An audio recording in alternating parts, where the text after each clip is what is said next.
after completing 2 master's degrees in classical civilization at the University of Minnesota and New Testament language and literature at Wheaton Graduate School of Theology. He published his first book on the cultic setting of realized eschatology in early Christianity in 1972, and his most recent one in 2006, Apocalypticism, Prophecy and Magic in Early Christianity. In the years in between, he wrote a book on Jesus and the Synoptic Gospels, one on prophecy in early Christianity and the ancient Mediterranean world, another one on the New Testament in its literary environment, and he wrote the Westminster Dictionary of New Testament and Early Christian Literature and Rhetoric. And yes, he also published 3 volumes in the World Biblical Commentary on the Book of Revelation. In addition, he has edited 7 books, including in 2006, Rereading Paul Together, Protestant and Catholic Perspectives on Justification. He has written over 100 book reviews, over 100 articles in journals, edited books, dictionaries, and encyclopedias. A treasure trove for anyone interested in studying the New Testament and other early Christian literature in the context of Greco-Roman society and culture. He is the editor of Biblical Research, the Journal of the Chicago Society of Biblical Research, editor of Resources for Biblical Study, a series sponsored by the Society of Biblical Literature, editor of Contexts of Early Christianity, a monograph series on the Greco-Roman and Jewish background of the New Testament. He is associate editor of Continuum, and he serves on the editorial boards of several other journals. His scholarship and service have earned him already a Festschrift and election to foreign membership in the Norwegian Royal Society of Sciences and Letters. Today's talk fittingly concludes our year-long series of lectures in celebration of the Jubilee year dedicated to the Apostle Paul and sponsored by our Office for Mission and Ministry. The title of the talk returns us to the beginnings of the Paul as we know him. What happened to him on the road to Damascus? Please welcome the Walter Professor of New Testament and Christian Origins at the University of Notre Dame, David Aune.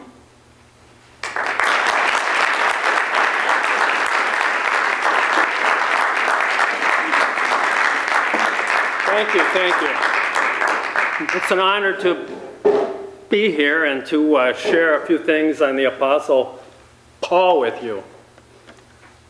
If I can make this machine work. The striking thing about Paul is that he tells us that he hated the church. In Philippians, for example, as you can see, he was a Pharisee who tried to persecute the church. And in 1 Corinthians 15, he says, I'm the least of the apostles, unfit to be called an apostle, because I persecuted the church of God. And then again, Galatians 1:13, you have heard, no doubt, of my earlier life in Judaism. I was violently persecuting the church of God, trying to destroy it. So the issue is, basically, how can someone who's an enemy of the church be changed into someone who founded churches all over the Mediterranean? Well, what are the issues here? I'll focus just on a couple of important ones. Paul's transformation has been categorized as conversion.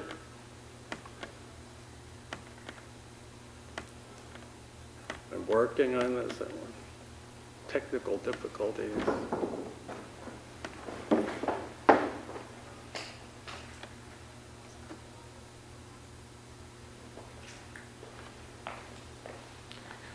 Sorry about that.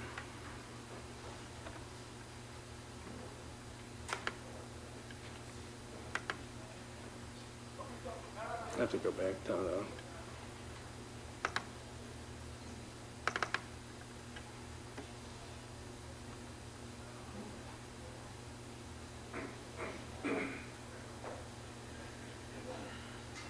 technologically challenged, okay?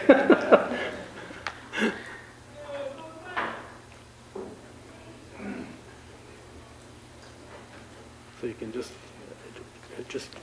use the space bar, yeah. Yeah, that's interesting. Okay. Back to where we were. The problem, however, as we saw just a short while, is with calling what happened to Paul a conversion, is that it's a modern rather than an ancient category. The second one is that actually you think of people converting from one religion to another, but Judaism and Christianity were basically parts of a single religion until the 2nd century. And then when you read what Paul has to say himself, he still considers himself a Jew.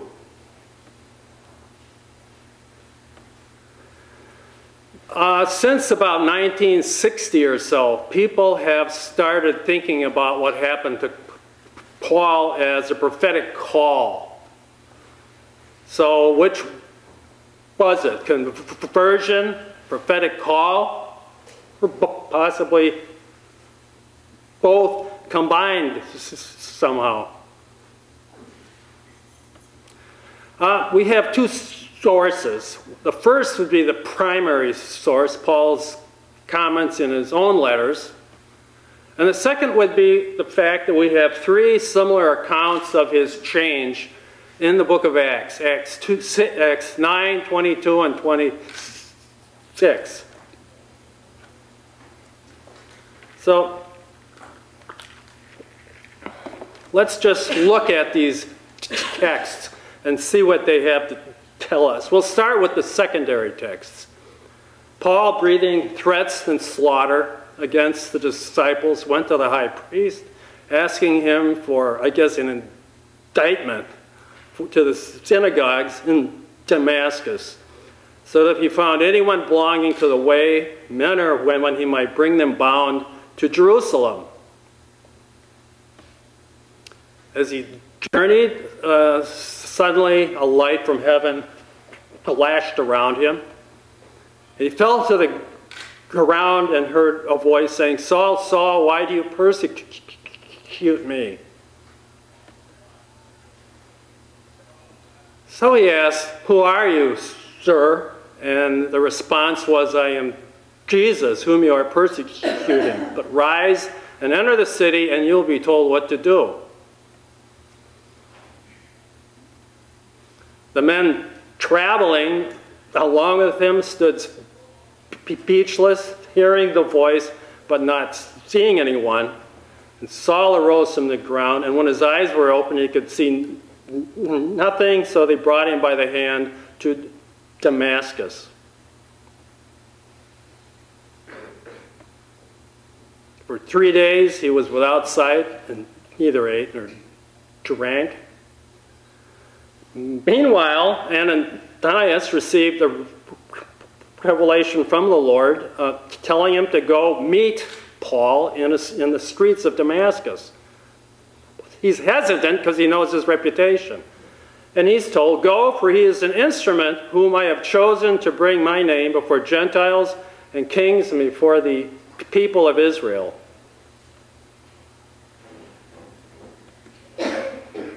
Then Ananias meets Paul, lays his hands on him and says, "Brother Saul, the Lord Jesus who appeared to you on your way here has sent me so that you may regain your sight, be filled with the Holy Spirit."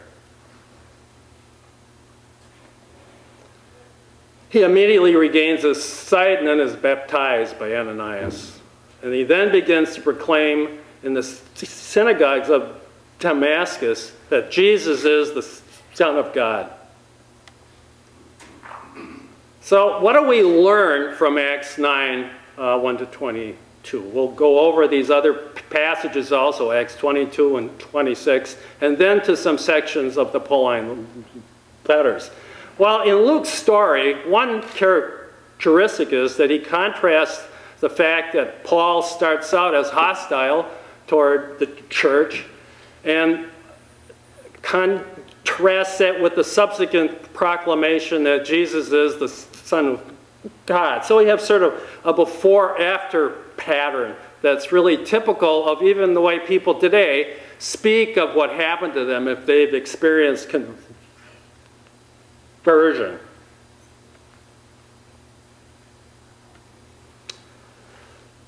We can also say that Paul had a vision. He saw a great light, and he heard something, a voice that eventually identified himself as Jesus, that told him what to do.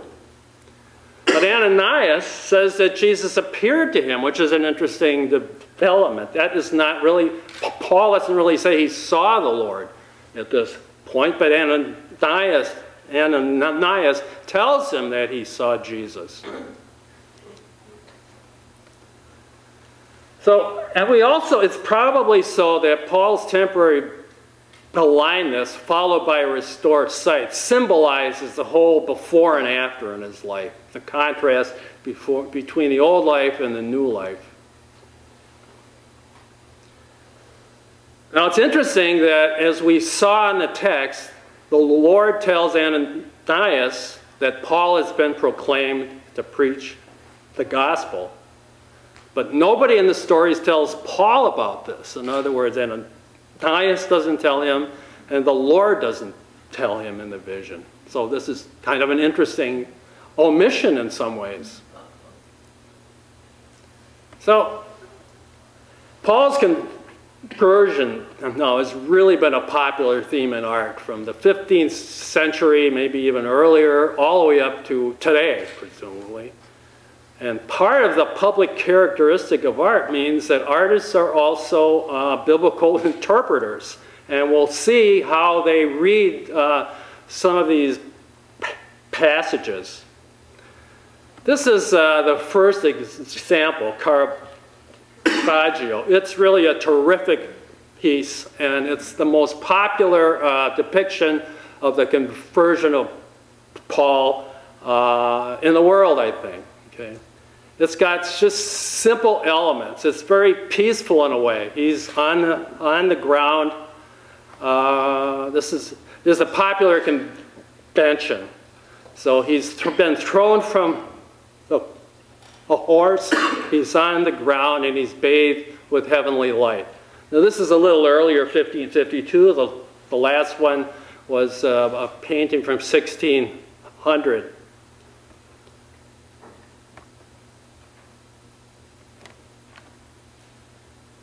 This is a little earlier. This is a little simpler one. He's still on the horse, as you can see. And we see the light coming from heaven.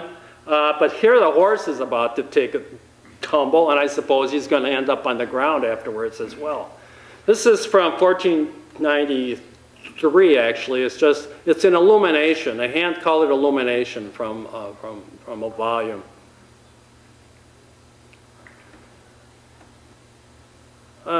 This is 1989, 1990. It's just got the same simple elements. Just got Paul here. He's on the horse. The horse is doing tricks, and he's probably going to end up on the ground. And then you can see the light also. And here's a second one from the end of the 20th century, conversion of Paul. I've got to get back there. But you see the same thing. I mean, they're copying this convention. Paul on the ground, under a horse, which is not a good spot to be in, I wouldn't think. And then you just see sort of the hint of a companion, and sort of also the emphasis on light that comes from the heavenly world. This is about 2000 or so. Paul here is very big. The horse is not very big and all of that, but you have sort of a companion of Paul. So it's a very simple and almost a tranquil sort of rendering of this event. As you can see, you know, this has been done this way from about the 1500s until today, actually. And here's even one just 5 years old. It looks like it's by a 5-year-old, but that's just me, okay, thinking about this. So. Whoa! Where'd the horse come from? Do you remember the text we read? There's no horses in the text, not any horses at all. But when you look at the ark, they all seem to think that Paul was thrown from a horse, and maybe they wanted to be more painful than just falling down when you're walking or something like that. But it's an interesting thing. Not all artists, but a majority of this art just seems to put horses in the picture.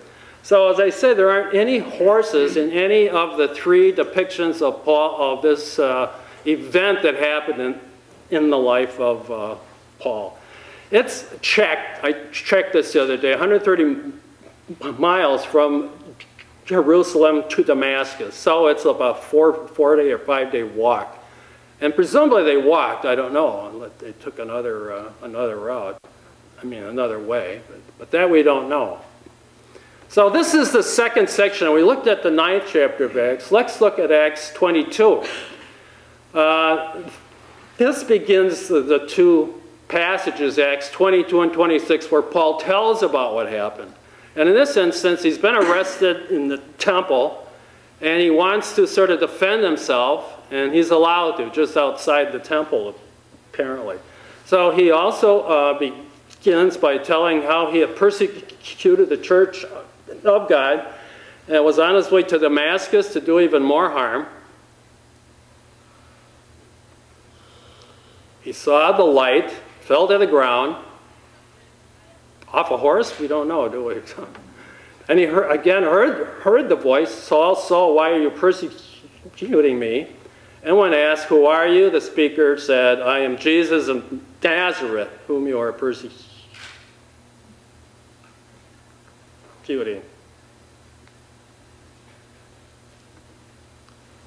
Paul's companions took him to Ananias, who gave him sight, and said, the God of our ancestors has chosen you to know his will, to see the righteous one, to hear his own voice. For you will be his witness to all the world of what you have seen and heard. Well, what do we find out from Acts 22? Well, a second time, we find that his previous hostility to the church is emphasized and implicitly contrasted with his transformation.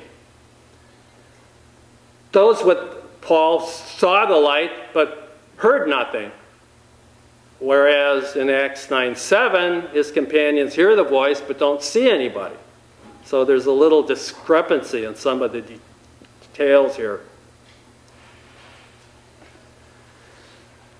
It is Ananias who tells Paul that he had seen and heard the righteous one, that is, Jesus. It's not, it doesn't say in the text itself that Paul saw the Lord, but Ananias tells him that he did. And Ananias also tells Paul that he's been chosen to be a witness of what he has seen and heard throughout the world. Now, another convention that begins to occur is the emphasis on depicting the risen Lord speaking to Paul from heaven. I just have a single one. You'll see that this is complex also because suddenly there are a lot of horses. I mean, horses, it multiplies in the telling, as it were. Okay? This is the end of the 16th century. Now this is interesting because it's the 16th century, but you see the risen Lord speaking to Paul, who's in the center, but there's something absent here. No horses. So he probably read the text and decided to be true to the text, right, in how he depicted this particular event. Paul just had fallen to the ground here in this instance. Now to Acts 26, the third of the 3 parallel stories of Paul's conversion. In this one, he spends 2 years under arrest. And he's defending himself before Agrippa, the king. And he again says that he'd been a gung-ho Pharisee who was hostile to the church. He says that at midday, he says, he saw a light brighter than the sun. He and his companions fall to the ground. So it's catching, apparently. Okay.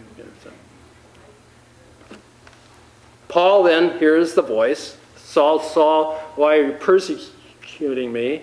And something that we find that isn't in the other accounts is this little statement, it's hard for you to kick against the goads, to resist, I guess. When Paul asks, the one speaking, the voice replies, I am Jesus, whom you are persecuting.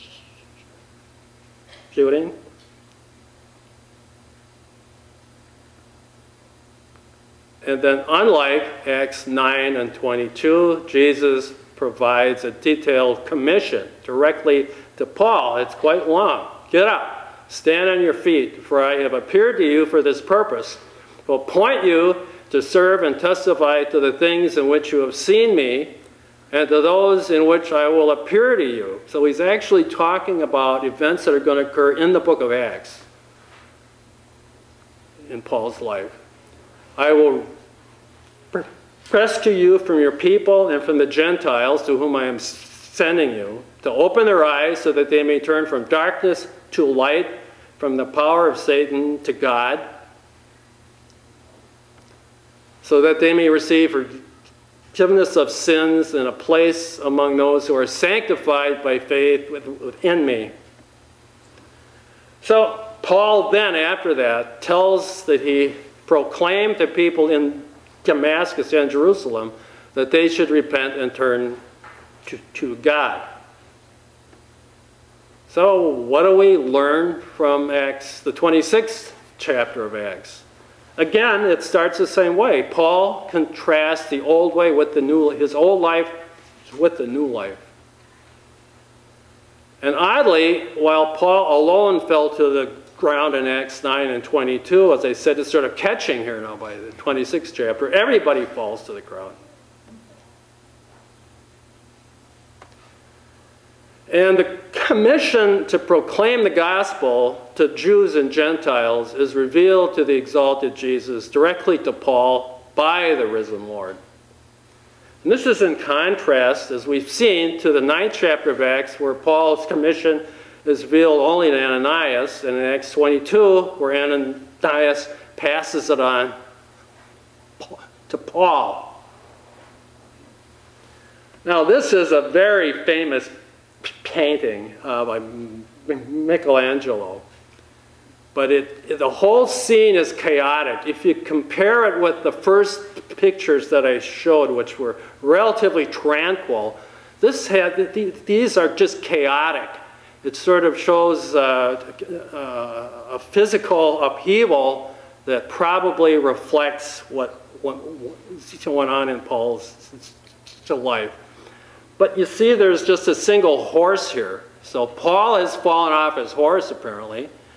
Here he is, actually. Here's this is the Cappella Paolina in the Vatican. So here's a sort of, if I'm getting a close-up of him, and you can see he has his eyes shut as a result of having experienced this vision. But again, we have a single horse. Now this is, you see this sort of the emphasis on chaos in this event. Multiple horses here now, again. The horses have fallen down, everybody's off the horse, and there's a huge amount of chaos, and an emphasis on light and darkness, which, as we've seen, symbolizes coming to faith from unfaith, from non-faith. So this is a very popular way of depicting the event. Here's a mid-16th century painting of Tintoretto, and you can see horses are dashing off. That's Paul again in the center. And the upper left, you see the risen Lord again. So all these conventions are found in this particular one. This is another one by a German painter from the mid-16th century. You see Jesus, multiple horses, Saul again in the center, Saul or Paul rather in the center, and a very chaotic scene emphasizing light and darkness again. Here's Rubens again, and virtually all of the same things there. Paul is at the center of the picture. He's fallen off the horse. In the center is the risen Lord. The whole atmosphere is chaotic again. Here's an interesting one. St. Paul's conversion, 1642, and you see the risen Jesus sort of speaking in Latin, of course. Saul, Saul, why are you persecuting me? The odd thing is that Paul hears this in Hebrew, I guess, anyway. But you see the same thing. Emphasis on the risen Lord, and then Paul is just fallen off the mount, and other people are charging away because of the excitement of the moment. And this is an interesting one. Dallas Museum of Fine Art by an American artist who probably, again, looked at the text closely and left the horses out of it, I think you can see. So, but it has all the elements, the risen Lord, and then the light, darkness emphasis. Now we'll go to Paul's own perspective. Paul apparently refers to this Damascus Road experience several times in his letters. And the most important one, I think, is the first chapter of Galatians. So let's look at that again, remind you of. I would have you know, brothers and sisters, the gospel preached by me is not of human origin. For I did not receive it from a human source, nor was I taught it, but I received it through a revelation of Jesus. You have heard, no doubt, of my earlier life in Judaism. I was violently persecuting the Church of God, trying to destroy it. I advanced in Judaism beyond many among my own people of the same age, for I was far more zealous for the traditions of my ancestors. But God, who had set me apart before I was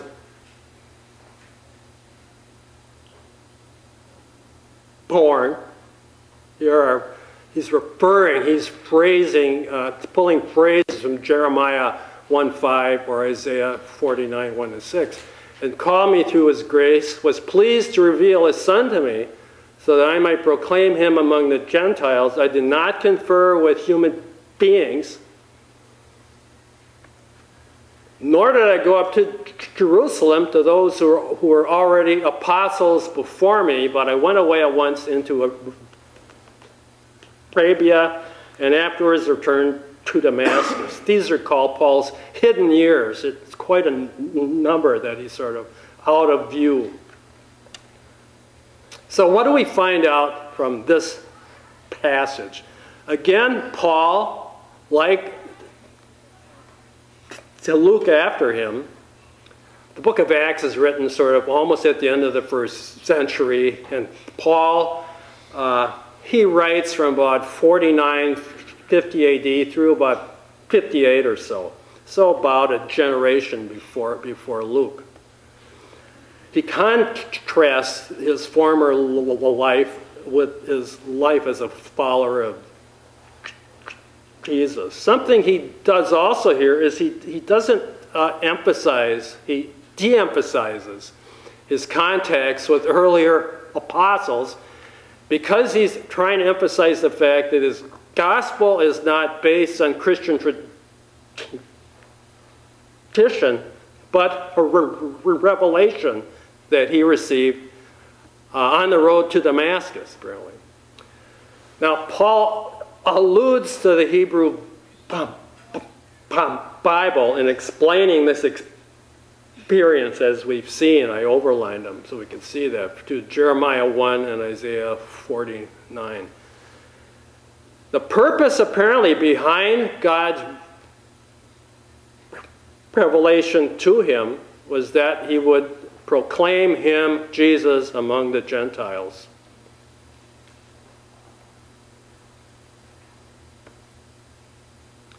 This is partially similar to Acts 9, 22 and 26, where he has a commission to both Jews and Gentiles. This fits the stories in Acts, where Paul first goes to a Jewish synagogue, proclaims the gospel, they kick him out, and then he meets with Gentiles, and then there's the beginning of a church in a particular area. Paul also understands his experience as mediating a divine commission to preach only to Gentiles. So here there's a slight discrepancy between what we find in the book of Acts and the first chapter of Galatians. Now, we saw that he was referring to the Hebrew Bible when he talked about his own transformation. So this is Jeremiah 1:1. Created you. I appointed you a prophet to the nations. Okay. And then very similarly is Isaiah 49. The Lord called me before I was born, etc. And I will give you as a light to the nations, that my salvation may reach to the end of the earth.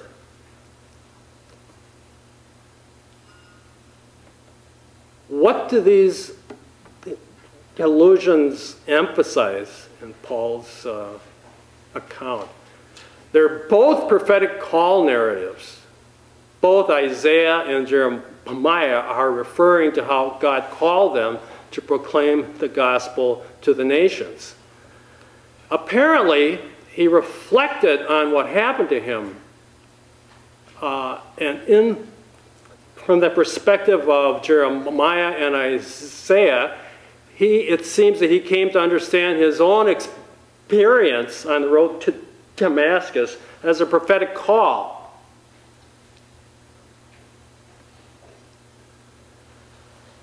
Now, since 1902, and people have been interested in the phenomenon of conversion, the big emphasis, is that people they sort of are of two minds, conflicting thoughts within people. Feelings of self-doubt, unworthiness, sin, etc., can be overcome by the psychological crisis of conversion. We probably all know people that have been converted to Catholicism from another religion, or converted to Protestantism from Judaism, or etc. That's kind of rare, I guess, right? But anyway, but it happens. So the phenomenon is still around us. So, yet when we read Paul, it seems like he didn't have these feelings of uncertainty, etc., these conflicted feelings. He had what seems to be a robust self-confidence, especially in this section that we'll read, Philippians chapter 3.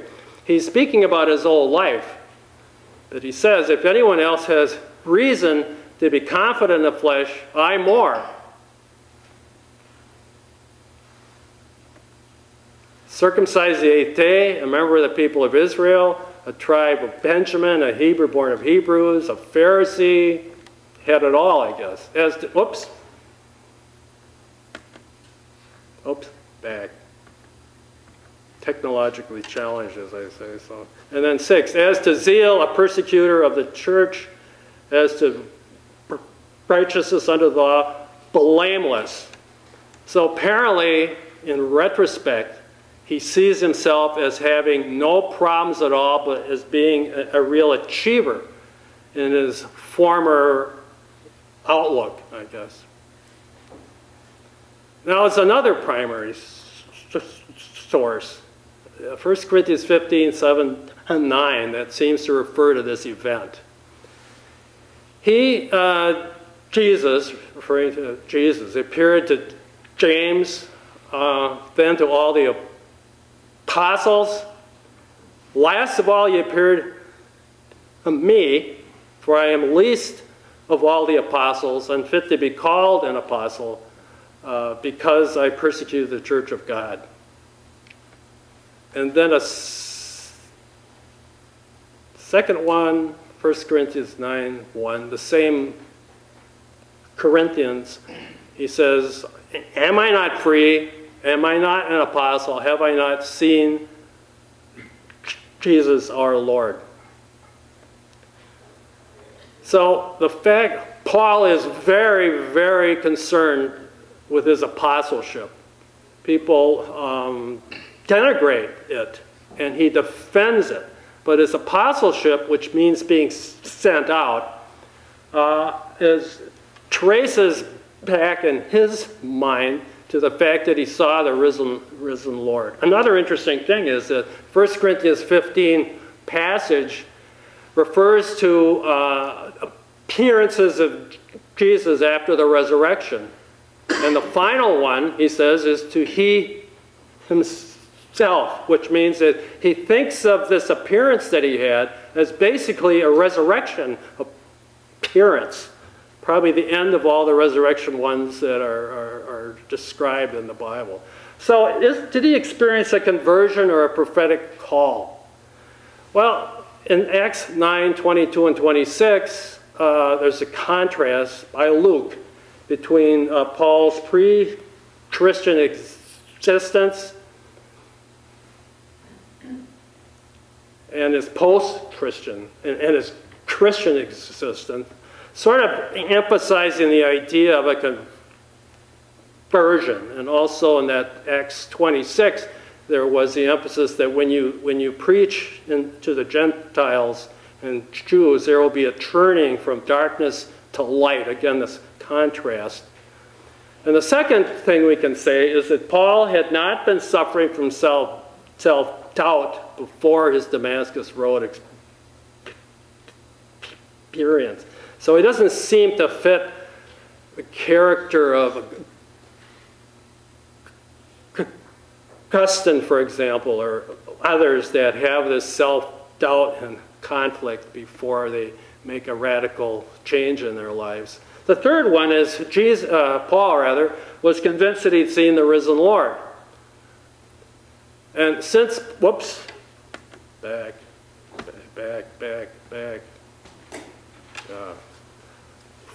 Fourth one is, since that he understood his own experience as a prophetic call, we should probably understand it in his own categories. And the fifth one is that Paul's role as an apostle, one sent, that's what the term really refers to. So apostles are apostles because they have received a commission from the risen Lord. Paul has received the same kind of commission. It is really based on his vision of the resurrected Jesus and the commission he received to evangelize the Gentiles that he traced back to that event. So what was the gospel, the content of it, that God revealed to Paul in the Damascus Road event experience? I think he found out dramatically that Jesus wasn't just an executed criminal like he believed, but the living Lord and Messiah of Israel enthroned at the right hand of God. Now, this isn't great art, but it's got a number of elements that sort of summarize everything. Paul is holding his hands like this, okay? So I think he's saying, before he was like this, and now he's like this. It's sort of a contrast between not being able to see and being able to see. you see straight above him the heavenly light that occurred at his conversion, according to Acts 9, 22, and 26, not found in Galatians. On the right-hand side, you see the Torah sort of crumbling in a way, or coming to pieces, because he apparently began to feel, how early we don't know, that the law was not adequate to bring us to Christ. But by law, there's a little sort of an error here in a way, that he's not thinking of the 10 Commandments, which that little, those two tables of the law symbolize. He's thinking of kosher laws, circumcision, Sabbath observance, and other things. When he speaks of the works of the law, he means those kinds of things, not the ethical content of the law. And you can see that he's wearing this interesting garment. It looks like a Jewish prayer shawl. So Paul actually remains a Jew. He even has a kippah on his head. See? So he's still a Jew in a way. And then this material on the right-hand side symbolizes his, probably the founding of the churches and his communication with the churches. So what happened on the road to Damascus? Was it a conversion or a prophetic call? Paul really emphasizes the prophetic call aspect. That's found also in Acts. But the emphasis in Acts is sort of on the conversion element, I think. So we can perhaps say both of them apparently play a role, but the idea of a proclamation to the Gentiles, a commission to proclaim the gospel to the Gentiles, is how Paul, as a prophetic call, is how Paul understood this event in his life. Thank you.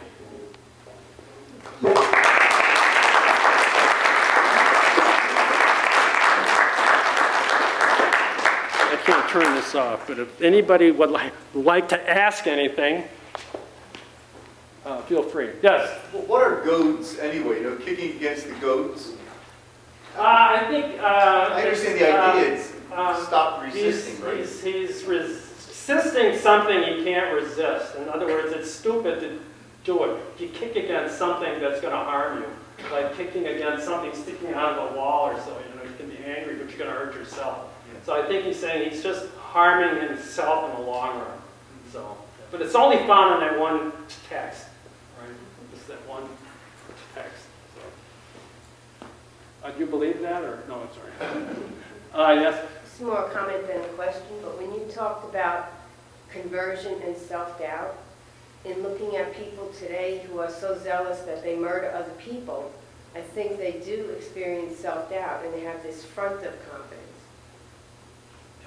I'm sure you're absolutely right. I mean, a lot of people are conflicted within, and some people act it out, which is a terrible thing also. So, right, yeah, exactly. Anyone else? Yes? You pointed out that in the three narratives in Acts, you know, the information is a little different, or maybe, you know, only Ananias knew, and then Ananias told Paul, and then Jesus told Paul himself. A little louder. I'm a little hard of... Okay. When you talk... I have AIDS, but this time. When you talk about the three different narratives of the conversion in Acts, and how, you know, in one, only Ananias knows Paul's commission. Right. And then he tells Paul, and then in the final one, Paul says that Jesus told him.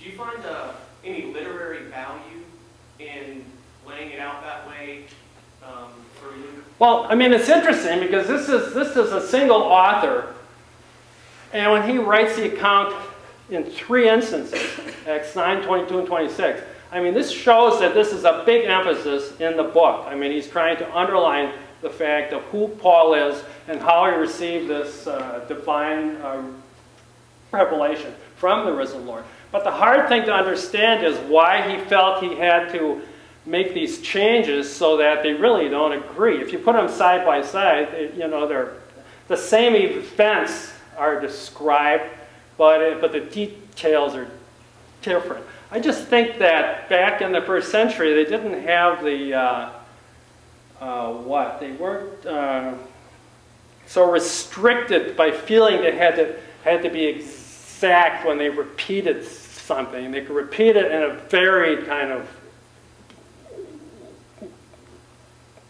way, and they felt that was adequate. I mean, but it's really a hard thing for us, for example. I mean, there are examples. For Josephus, a first century historian, the end of the first century, the beginning of the second century, and he tells us that he's copying a decree. So he copied a decree, but we happen to have the original of the decree he's copying, and it's not they're not alike exactly. You know, essentially they're alike, but they're not verbatim copies at all. So it's just a different. I would feel badly if I did something like that, but these guys apparently weren't that concerned. So, is that what you were trying to get at, or? Yeah. It's. Yes, ma'am. I was under the impression that in the Jewish scriptures that the prophetic call followed a certain method. That there was the call and there was a resistance to the call. And then I'm too young to speak. And then there's an assurance from God. There are like 5 different stages. Yeah. The prophetic call. Is this familiar to you? Yeah, it happens. I mean, there's famous ones. Isaiah, the 6th chapter of Isaiah, he receives call and says, well, I can't do it well, or something like that, you know, and he resists. Any of that? From your description of... No, but this prophetic call, but there are ones, for example, Jeremiah doesn't have a reaction, you know, like that. So apparently it's in there to emphasize the fact that this is a call of God despite the abilities or the inabilities of the callee or something like that. I mean, but you're right, there are these stereotypical things. And it's interesting that sometimes Ezekiel 1, Jeremiah 1, Isaiah 6, those are all calls to people who are really outside the structure of society back then. So apparently it's like putting their calling card out or hanging their degree on the wall so you can see that they really are qualified to do what they're doing in a way. And since they have divine authorization, not authorization from just people, they emphasize it in that way in their prophetic books. But you're right about that pattern of resistance. So. Sir? You said that Paul considered himself a Jew, and Christianity and Judaism were considered the same for the first 100 years. How did it come to be that they were considered separate? I'm sorry, what? How did it come to be that Christianity was separate from Judaism? Well, it sort of started in the first century because a big issue, but there are some that argue that it really they weren't fully separated until even the 3rd century. So this is sort of extreme in a way. I think it happened about the mid-2nd century. But part of the issue is that Judaism had all sorts of variations within it. There were Pharisees, there are people who wrote the Dead Sea Scrolls, or Sadducees, there's followers of Jesus, etc. And generally, each of these felt that they were correct and the rest were incorrect. You know, that's the way it is, I guess, you know, with denominations, etc. But one of the biggest of all issues is probably Judaism, being Jewish in the sense of being circumcised and Sabbath observance and kosher and keeping regulations, because the Jewish people in the first century were sort of scandalized that people were coming into the church without being circumcised and observing the Sabbath and all the rest of that. So in Acts 15, there's a big issue. This is the big issue in the book of Acts. Do you have to become a Jew to be a believer or not? And the same is the emphasis throughout Galatians. So eventually, Judaism rejected Christianity, which was sort of the first faith that was open to everyone almost. If you didn't have to be from a certain nationality to be a believer. But that's sort of for Judaism is the problem. So I think it sort of happened from the 70 AD with the destruction of Jerusalem, and then 80, 90, 100, etc. They came. It's called the parting of the ways, and it was they parted increasingly, but not at the same speed at different parts of the Roman Empire. Okay. Yes. You know, Paul says that he went up to Damascus with letters from the leaders in Jerusalem. Yeah. Did they have any jurisdiction or any authority up in Damascus if it's 150 miles away? What's that Strictly about? speaking, but only with the Jewish community. They felt they had something to, they felt they could regulate the observance of Judaism, and that's the issue here. They want to keep it orthodox. Right? It's in danger of becoming something else, apparently, to them. Yes? This is probably an overgeneralization, but when I think about Protestant spirituality, you probably have two figures, say Nicodemus, who Jesus tells you have to be born again, and Paul, who undergoes conversion. That quote becomes unquote. Right. Yeah. That becomes a model of Protestant spirituality. But if in fact conversion as a modern psychological term, if that's not what Paul's going through and it's much more a prophetic call, that brings that model of the Christian life, puts a different lens on that, I would say. Too bad? No. Yeah, you're probably right about that. Yeah.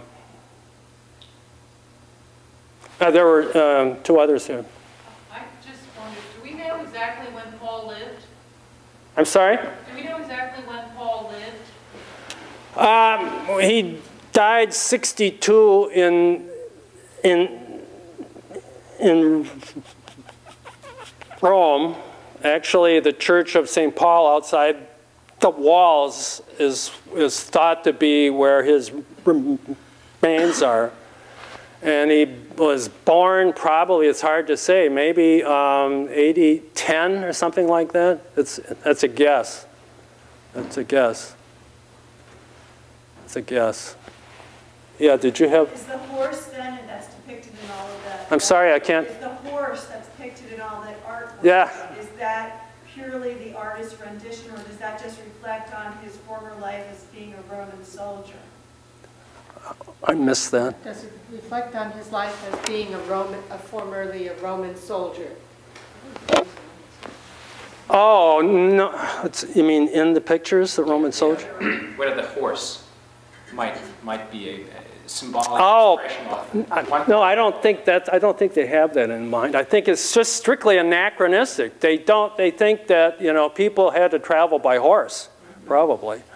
I guess today we'd have him in an automobile or something like that, but I mean, that would definitely be anachronistic, but it's kind of anachronistic. I mean, medieval art and Renaissance art, when they depict scenes from the Bible, which they've done thousands of times and thousands of pieces of art, they tend to dress them as 15th century people or 16th century people, and then they show buildings that are 15th, 16th century, etc. So it's easy to be anachronistic. They just didn't know exactly how, and they're using their imagination. What I think is interesting is a number of of artists that apparently went back to the text, because if they don't have a horse, they were reading the text again, which is probably an interesting thing. So, yes. In regards to Philippians 3, the passage that you quoted on Yeah. the things that Paul is so proud of, what do you make of what he says after that, when he says that he now regards them as rubbish? Is this some kind of regret that he's experienced? I think it's the old and the new again. I mean, he emphasizes that he was an achiever, and now he says it wasn't all, all that achieving wasn't really, didn't really accomplish anything, I think. I don't think it reflects a change in outlook, etc., perspective, but I don't think it's this thing of feeling, whatever it is, feelings of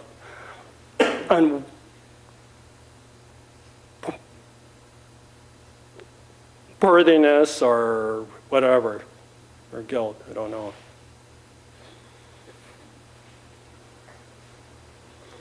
Speak now or forever hold your peace. In the passage where Ananias says, this is my chosen servant, etc., etc., well, that's a reflection on, I think, the suffering servant poems. Do you think Galatians, Paul's confession in Galatians, is really him saying he acknowledges that he is among the suffering servants? That's an interesting insight. You're probably correct, but I don't think that the first chapter Galatians actually reflects any suffering servant material, except, of course, that's if the allusion is from Isaiah 49, it's right in the center of that suffering servant material. So that's interesting, and that's an interesting thing to say. I mean, his description of it, I was shipwrecked, etc., etc., etc. Yeah, very good. Interesting. Well, thank you.